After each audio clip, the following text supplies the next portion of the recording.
This is the OneTigris Stella 2-person camping tent. Now this is a 4-season camping tent and I haven't used it yet. I will be using it this weekend, but I need something that was warmer for the colder temperatures that we've been experiencing in the mountains.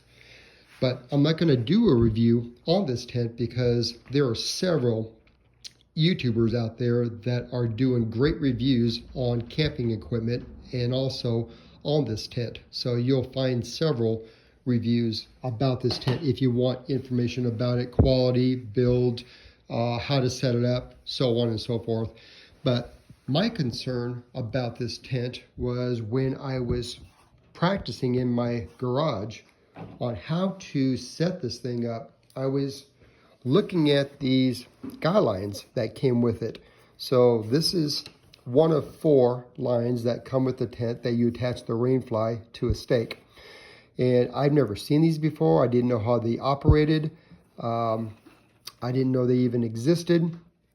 And it took me a while to just, work with this, play with it. I kept doing this, it kept slipping, and I would sort of do this, but when you try to pull it down, it ended up rocking in this direction, which would actually unlock the line from the grab point. So I was confused, I had no idea, so I did what everybody else would have done. I YouTubed it. Well, I couldn't find any videos on this because I didn't even know what it was called. But then I finally came across a young lady who was describing this tension device. I don't think she named it, but she was basically having a hard time like I was.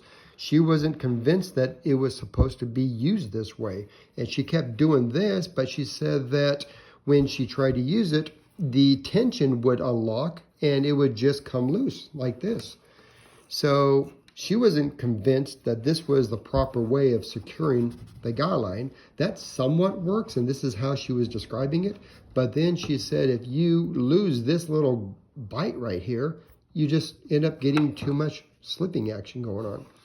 So then I decided to go on a search to see what these were, and I came across a website that sells these pieces, and this manufacturer calls them a Micro Lineloc, L-I-N-E-L-O-C, one word.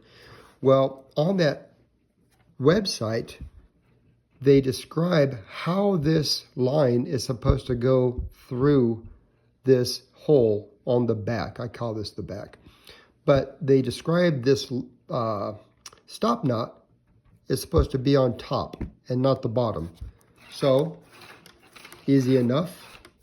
We can pull this line all the way through, and we can just reverse this and do exactly what that website was describing. Well, it doesn't look right just by looking at it because of this loose end, but let's put it to the test and then see how effective it is when you secure it. And what you discover is it actually appears to be locking much better. And you can see that rocking action going on where the more tension you put on this bottom line, the more tension and the more grabbing action is going on the upper line. So you can adjust this like so. I've never staked it to see how easy it is to do it, but I'm assuming it's not bad. But then once you get that thing secured, that doesn't seem like it's going anywhere. And I don't care if the wind is blowing, if this is kind of, going tight, not tight. That doesn't seem to be unlocking at all. That is secure. So anyway, just wanted to give you my 2 cents and my opinion on what I found and what seems to be working much better compared to how Stella sends these guy line tensioners out. So hope this helps, and happy camping.